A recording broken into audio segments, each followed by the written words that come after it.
Hello everyone, welcome back to our channel. आज की इस वीडियो में हम लोग देखने वाले हैं मिलर्स लॉ। तो पिछली वीडियोस में जो है हम लोग Higgs law and fit law cover कर चुके हैं एंड इस वीडियो में जो है हम लोग मिलर्स लॉ को कवर करने वाले हैं। तो मिलर्स लॉ क्या होता है फटाफट से देख लेते हैं एंड इसका डेफिनेशन भी देख लेते हैं और मैं एक छोटे से एग्जांपल के साथ आप लोगों को समझा दूंगा। तो सबसे पहले देख लेते हैं कि इसका सेंटेंस क्या बोलता है, मिलर्स लॉ क्या बोलता है। ठीक है, तो मिलर्स लॉ बोलता है कि the average person can only hold about 7 ± 2 items in their working memory at a time. मतलब इसका क्या हुआ कि जो एवरेज पर्सन होता है, अब एकदम स्मार्ट पर्सन या एकदम डम पर्सन की बात नहीं हो रही है, एवरेज पर्सन की बात हो रही है कि एवरेज पर्सन जो है 7 चीजें याद रख पाता है इंसान दिमाग में। और यहाँ पर से ब्रैकेट में बोल रहा है कि +या -2 कर सकते हो आप लोग, यानी कि कुछ लोग 5 चीजें याद कर पाते हैं, कुछ लोग 9 चीजें याद कर पाते हैं। ठीक है, इससे ज्यादा कोई नहीं करता, इससे कम कोई नहीं करता है। 5 से 9 चीजें लोगों को याद रहती है उनकी वर्किंग मेमोरी में, यानी कि उनके दिमाग में। ठीक है, अब इसका एग्जांपल मैं आप लोग को ऐसे देता हूँ कि यहाँ पर से एक इमेज रखी है, आप लोग जो है इसके वर्ड्स को याद करने का ट्राई करो। ठीक है, मैं यहाँ पर से इसको 3 सेकंड चलाऊंगा, 1 2 3। अब बताओ वहां पर से आपको कितने जो है लेटर्स याद रहे। 5 से 9 होंगे, है ना, उससे ज्यादा किसी को याद नहीं होगा। अगर होगा तो भी हो सकता है एक आधा को रह जाए। ठीक है, बट द पॉइंट इज के आप लोग जो है 5 से 9 चीजें आपके दिमाग में रख सकते हो। तो इसका मतलब क्या होगा, ये इससे क्या कहना चाह रहे हैं, तो इनका डेफिनेशन हम लोग देख लेते हैं कि 5 से 9 ही चीजें या बटन्स डालो। मतलब इंसान जो है एक वेबसाइट में 5 से 9 ही चीजें याद रख सकता है ना। अगर वो कोई वेबसाइट में घुस रहा है और वहां पर बहुत सारे सेक्शन है, बहुत सारी चीजें हैं, तो यूजर फ्रेंडली उसको नहीं लगेगा, वो उसको याद भी नहीं रहेगा बाद में कि मैंने ये वेबसाइट में कुछ देखा भी था। बट वही एट द सेम टाइम अगर वो कोई वेबसाइट में जाता है जहां पर सिर्फ 5 से 9 चीजें हो, सेक्शंस बने हो और उसके अंदर ही बाकी सारी चीजें हो, तो उसको याद रहेगा कि उस वेबसाइट में उसने क्या देखा था। ठीक है, अगर ज्यादा चीजें हैं तो सेक्शंस बना लो।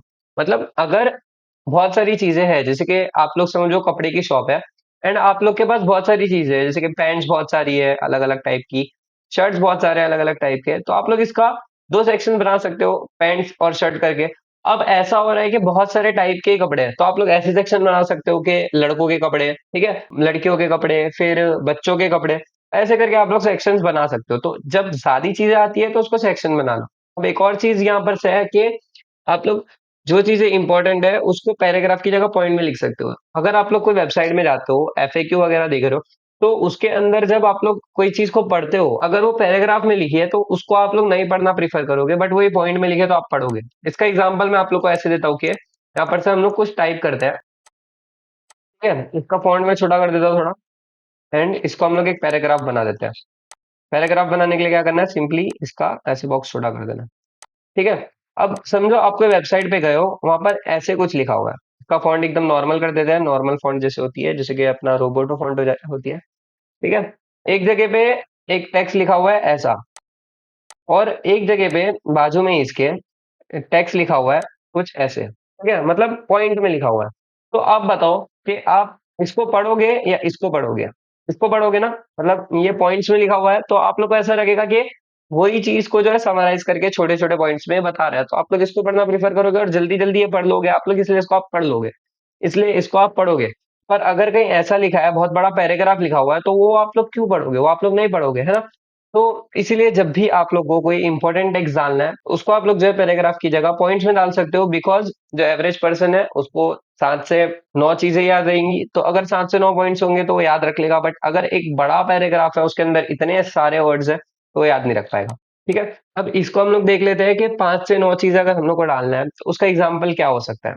यहाँ पर से आप लोग जो है अपना क्रोम को खोल लो एंड यहाँ पर से आप लोग सर्च करो अमेजोन। अमेजोन की वेबसाइट आप लोग ने सबने देखी है। ठीक है, तो इसके अंदर हम लोग चले आते हैं। अभी देखो, यहाँ पर आते ही साथ जो हम लोग को दिख रहा है सबसे पहला इंटरफेस वो ये है कि ऑल लिखा हुआ है, फ्रेश लिखा है, Amazon mini TV, sale, best seller, today's deal, mobile, electronic, customer service, prime.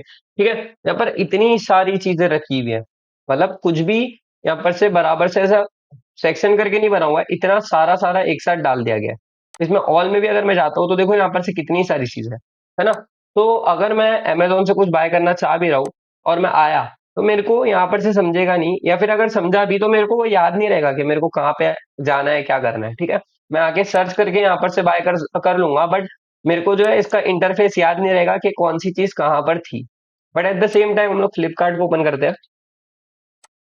देखो फ्लिपकार्ट के अंदर क्या है, यहाँ पर से सेक्शंस बने हुए, ग्रोसरी, मोबाइल, ठीक है, फैशन। अब फैशन के अंदर भी अगर हम लोग जाते हैं तो देखो, men's bottom wear, men's top wear, women's ethic, women's western, women's ethnic, women's western, ठीक है। तो ऐसे करके सेक्शंस बने हुए हैं। तो ऐसे हम लोग को याद रहेगा कि यहाँ पर क्या क्या मिलता है। ग्रोसरी मिलती है, मोबाइल्स मिलते हैं, फैशन की चीजें मिलती है, इलेक्ट्रॉनिक्स मिलते हैं, ठीक है, होम फर्नीचर मिलता है। यहाँ पर नीचे भी इसको देख लो, तो यहाँ पर से ये सेक्शन बने हुए, एक एक सेक्शन इलेक्ट्रॉनिक्स, इलेक्ट्रॉनिक के अंदर सारे हैं, ठीक है। ऐसे नहीं है कि यहाँ पर से कैमरा लिख के इतना सारा कैमरा डाल दिया है, फिर कीबोर्ड लिख के कीबोर्ड डाल दिया है, यहाँ पर से मतलब बहुत सारा चीजें नहीं किया गया है। एक ही बेस्ट इलेक्ट्रॉनिक करके सेक्शन बनाया गया है और उसके अंदर सारे इलेक्ट्रॉनिक को डाल दिए अच्छे अच्छे। तो ये चीज मेरे को अच्छी लगी कि इसके यूआई के अंदर जो है मिलर्स लॉ अप्लाई हुआ है, इसीलिए ये जो है एकदम क्लीन दिख रहा है। और वही अमेजोन को अगर हम लोग देखें तो देखो, अमेजोन अच्छी वेबसाइट तो है, यहाँ पर से लोग बाय तो करते हैं, बट इसका ये जो यूआई है क्लीन नहीं दिख रहा है, एकदम कंजेस्टेड लग रहा है, एंड यहाँ पर से आपको कुछ याद भी नहीं रहेगा। तो यही होता है डिफरेंस। अगर आप लोग मिलर्स लॉ को अप्लाई करके अपनी वेबसाइट बनाओगे तो कैसी दिखेगी, और अगर आप लोग बिना अप्लाई करे उसको कोई वेबसाइट बनाते हो तो वो कैसी दिखेगी, ठीक है। अभी यहाँ पर से हम लोग कोई भी चीज को प्रमोट नहीं कर रहे कि फ्लिपकार्ट से या अमेजोन से आप लोग परचेज करो, बट यहाँ पर से उसका यूआई हम लोग देख रहे थे। तो होपफुली आप लोग को समझ गया रहेगा कि मिलर्स लॉ क्या होता है और उसको हम लोग कैसे अप्लाई कर सकते हैं। तो अगर आप लोग को वीडियो अच्छी लगे तो वीडियो को लाइक करना, चैनल को सब्सक्राइब करना, और अगर आप लोग को ऐसे ही आगे के भी लॉज चाहिए तो आप लोग कमेंट कर सकते हो, और अगर आप लोग का कोई डाउट है या फिर आपको कोई टॉपिक पे वीडियो चाहिए तो वो भी आप लोग मेरे को कमेंट सेक्शन में बता सकते हो। तो आज की इस वीडियो में इतना ही, मिलता है अगली वीडियो में। Thanks for watching.